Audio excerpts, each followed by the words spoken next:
আসসালামু আলাইকুম। আমি ফাহমিদা বেগম, সহকারী শিক্ষক, হালিমুন্নেসা চৌধুরানী মেমোরিয়াল বালিকা উচ্চ বিদ্যালয়। সুপ্রিয় শিক্ষার্থীবৃন্দ,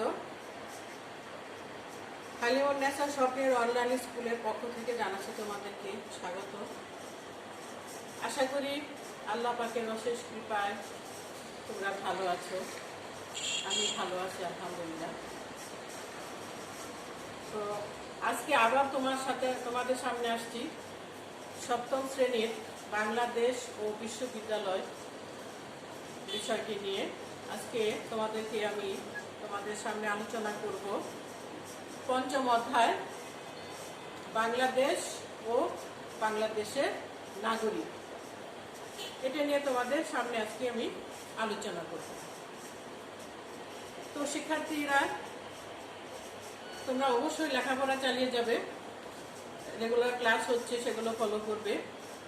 তো আজকে আমরা জানবো, এই পাঠ আলোচনা পরে তোমরা যে বিষয়টুকু জানতে পারবে সেটা হচ্ছে, আজকে আলোচনার পরে তোমরা জানতে পারবে নাগরিক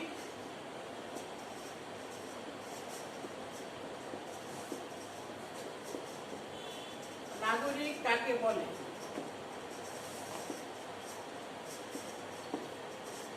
তারপর জানতে পারবে সুনাগরিকের কি কি গুণাবলী।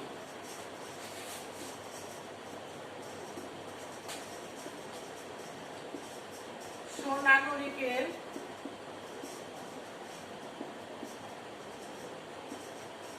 গুণাবলী কি কি। তারপর জানতে পারবে সুনাগরিকের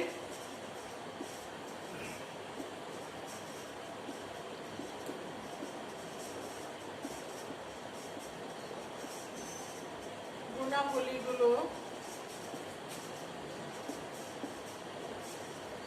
ব্যাখ্যা করতে পারবে।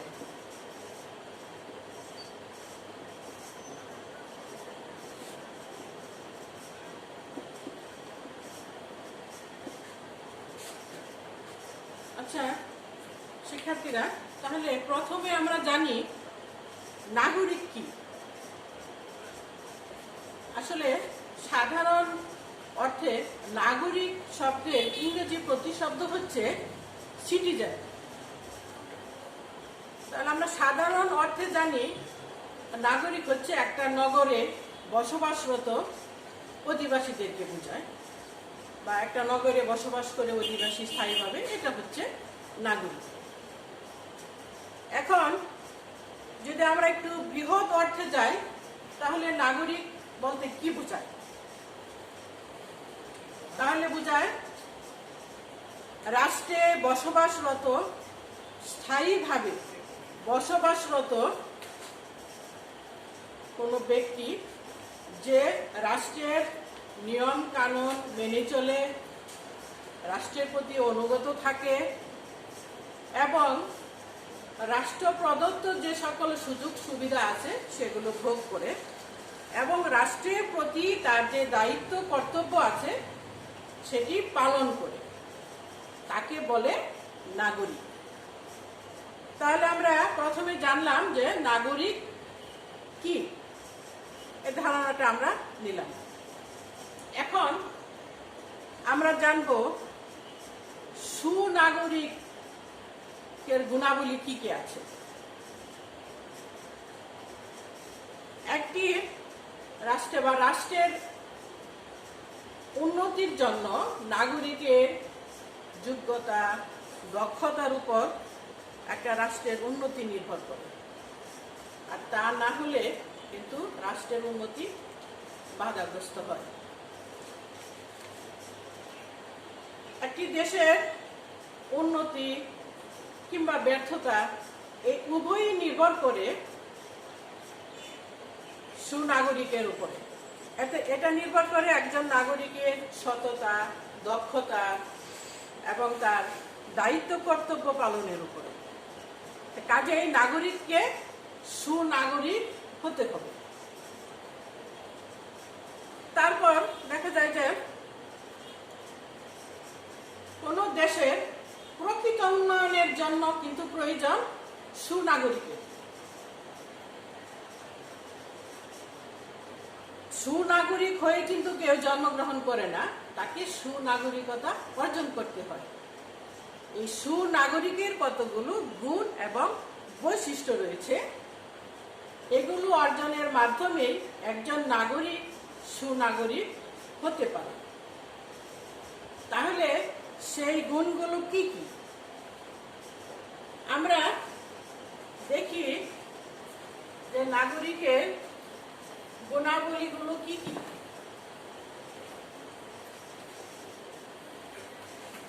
শিক্ষার্থীরা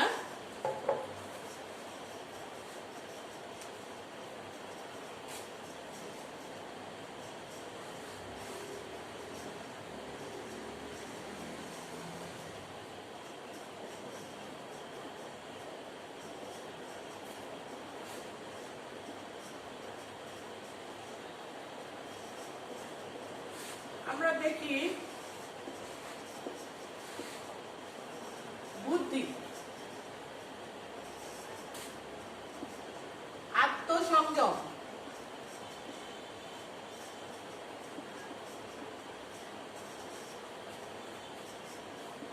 বিবেক বিচার,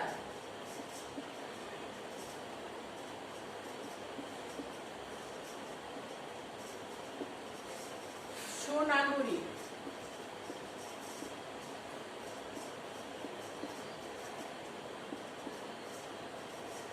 তাহলে আমরা দেখতে পাচ্ছি একজন সুনাগরিকের কি কি গুণাবলী থাকতে হবে। 1 নাম্বার, তাকে বুদ্ধি সম্পন্ন হতে হবে, আত্মসংযমী হতে হবে এবং তার অবশ্যই বিবেক বিচার থাকতে হবে। এই গুণাবলী যখন থাকবে একটা নাগরিকের মধ্যে, তাহলে সে সুনাগরিক হয়ে উঠতে পারবে। আমরা যদি প্রথমে দেখি বুদ্ধি, এখানে অনেক রাষ্ট্রবিজ্ঞানীদের মতে সুনাগরিক হওয়ার জন্য এই 3টি মৌলিক গুণাবলীর অধিকারী তাকে হতে হবে।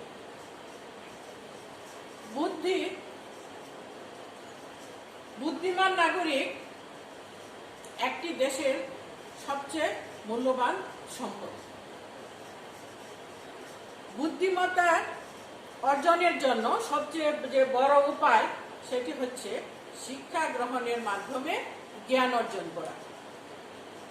অতএব নাগরিককে অবশ্যই যথার্থ শিক্ষায় শিক্ষিত হতে হবে, কারণ একজন বুদ্ধিমান নাগরিক কিন্তু সে একজন উপযুক্ত প্রতিনিধি এবং দক্ষতার সাথে দেশ পরিচালনা করতে পারবে, দেশের উন্নয়নের কাজে গুরুত্বপূর্ণ ভূমিকা রাখতে পারবে। সেজন্য প্রত্যেক পিতামাতারই উচিত তার সন্তানদেরকে যথাযথ শিক্ষায় শিক্ষিত করা। তাহলে আমরা পাচ্ছি যে সুনাগরিকের গুণাবলীর মধ্যে প্রথমে আমরা পাচ্ছি বুদ্ধি, কারণ একজন বুদ্ধিমান নাগরিক হচ্ছে দেশের সবচেয়ে বড় সম্পদ। এরপরে আমরা আসি আত্মসংযম। আত্মসংযম এটা একটা সুনাগরিকের আত্মসংযমী হতে হবে। তাছাড়া একজন সুনাগরিক যদি আত্মসংযমী না হয়, তাহলে দেখা যাবে যে সে বিভিন্ন রকমের অসৎ কাজ, যেরকম দুর্নীতি, স্বজনপ্রীতি, স্বার্থপরতা, এগুলো কিন্তু তার মধ্যে থাকবে যদি সে আত্মসংযমী না হয়। আত্মসংযমী হলে এগুলা থেকে সে বিরত থাকতে হবে। দেশের স্বার্থকে তাকে বড় করে দেখতে হবে, নিজের স্বার্থটাকে ত্যাগ করতে হবে এবং নিজের দেশের জন্য তার দলীয় স্বার্থটাকেও ত্যাগ করতে হবে। এভাবে নাগরিক যদি আত্মসংযমী হয় তাহলে সে, আর আত্মসংযম এরকম একটা গুণাবলী, এটা ছাড়া কিন্তু সুনাগরিক হওয়া অসম্ভব। তাহলে আমরা দেখছি সুনাগরিকের গুণাবলীর মধ্যে বুদ্ধিমত্তা, বুদ্ধি এবং আত্মসংযম খুবই গুরুত্বপূর্ণ দুইটা গুণাবলী। এরপরে আমরা আসি বিবেক বিচার। বিবেক বিচার বলতে বোঝায় ভালো মন্দ জ্ঞান, দায়িত্ব কর্তব্যের জ্ঞান। একজন নাগরিক শুধু বুদ্ধিমান এবং আত্মসংযমী হলেই হবে না, তাকে কি করতে হবে? বিবেক বিচার খাটিয়ে কোনো কিছু কাজ সম্পন্ন করার আগে তাকে ভাবতে হবে কাজটি ভালো না মন্দ। এটা তাকে বুদ্ধি এবং বিবেক দিয়ে বিচার করতে হবে। আর বিবেক হলো সুনাগরিকের একটি, বিবেক হচ্ছে এরকম একটি জিনিস যে সেটা তাকে জাগ্রত শক্তি, একটা সুনাগরিকের জাগ্রত শক্তি। অতএব একজন সুনাগরিক নিজে বিবেচনাপূর্ণ কাজ করবে এবং অন্যকে কাজকর্মগুলো বিবেক বিবেচনার সাথে করার জন্য কিন্তু উৎসাহিত করবে। এই গুণগুলো ছাড়াও সুনাগরিকের আরো কিছু গুণাবলী থাকতে হবে। দেশের শাসন ব্যবস্থা সম্পর্কে তার জানতে হবে, দেশের নিয়ম কানুন সেগুলো তাকে মানতে হবে এবং এই গুণগুলো তাকে দেখা যাবে যে এই গুণগুলো সম্পর্কে তাকে জনগণকে বা অন্যান্য যে নাগরিক আছে তাদেরকে সচেতন করতে হবে। অন্যায়ের বিরুদ্ধে প্রতিবাদ করার মতো মন মানসিকতা তার গড়ে তুলতে হবে। তাকে আত্মবিশ্বাসী এবং দৃঢ় মনোবলের অধিকারী হতে হবে। তখনই একজন নাগরিক সুনাগরিক হয়ে উঠবে এবং তখনই একটা দেশের জন্য সুনাগরিক হচ্ছে একটা দেশের সবচেয়ে বড় সম্পদ। দেশটাকে এগিয়ে নিয়ে যাওয়ার জন্য, দেশটাকে দুর্নীতি মুক্ত করার জন্য। এবং আরেকটি কথা হলো যে উপযুক্ত, যেরকম ধরো উপযুক্ত মাটি, সার পরিচর্যা ছাড়া যেরকম একটা গাছ বেড়ে ওঠে না, সেরকমই একটি দেশের নাগরিক যদি সুনাগরিক না হয়, এই চর্চাগুলো তার মধ্যে না থাকে, এই গুণাবলীগুলো যদি তার মধ্যে না থাকে, তাহলে সে দেশটাও কখনো উন্নতির দিকে যাবে না। সেজন্যই সুনাগরিক হওয়ার জন্য এই গুণাবলীগুলো দরকার। এই গুণাবলীগুলি যখন থাকবে কোনো সুনাগরিকের মধ্যে,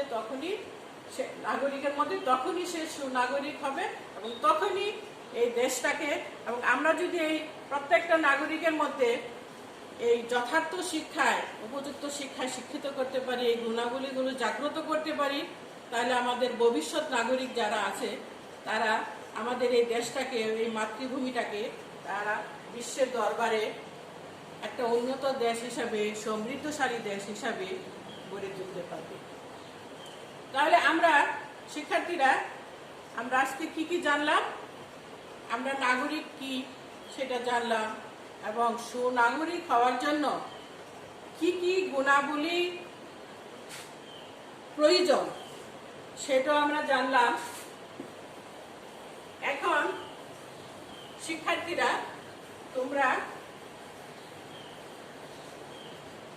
অবশ্যই বাড়িতে এই পাঠটা পড়াশোনা পড়বে, আবারও মনোযোগ দিয়ে পড়বে। আমি তোমাদেরকে একটু বাড়ির কাজ দিয়ে দিচ্ছি। পরবর্তী ক্লাসে আমি কিন্তু এই পড়াটা আবার তোমাদের কাছ থেকে আমি নিব। সুনাগরিকের বাড়ির কাজ হচ্ছে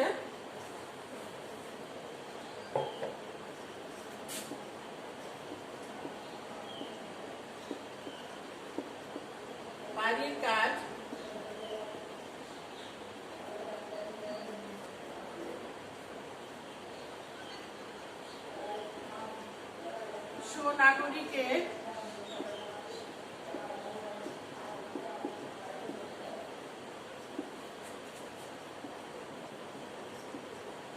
গুণাবলী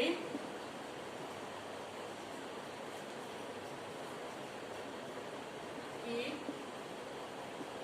গুণাবলী কি কি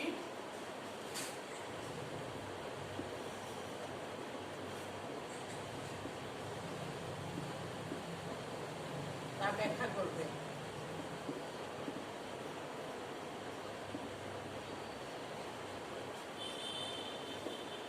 2 নাম্বার,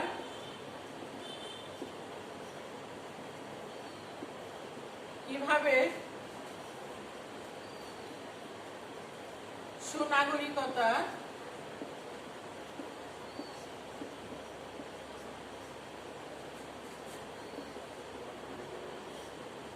অর্জন করা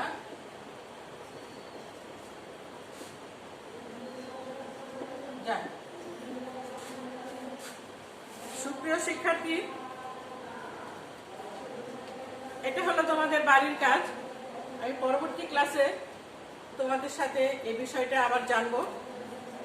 তো প্রিয় শিক্ষার্থীবৃন্দ, সামনের ক্লাসে আবার দেখা হবে। এর পরবর্তী পাঠ নিয়ে আলোচনা করব। এর পরবর্তীতে আমরা আলোচনা করব সুনাগরিকতা অর্জনের মধ্যে কি কি প্রতিবন্ধকতা আছে এবং কিভাবে সেগুলো আমরা দূর করতে পারবো, সেটা নিয়ে আমরা পরবর্তী ক্লাসে আলোচনা করব। তো অবশ্যই তোমরা এই অনলাইন ক্লাসের ধারাটা অব্যাহত রাখবে এবং তোমরা ক্লাস দেখবে, পড়াশোনা করবে, সেই সাথে অবশ্যই ভালো থাকবে।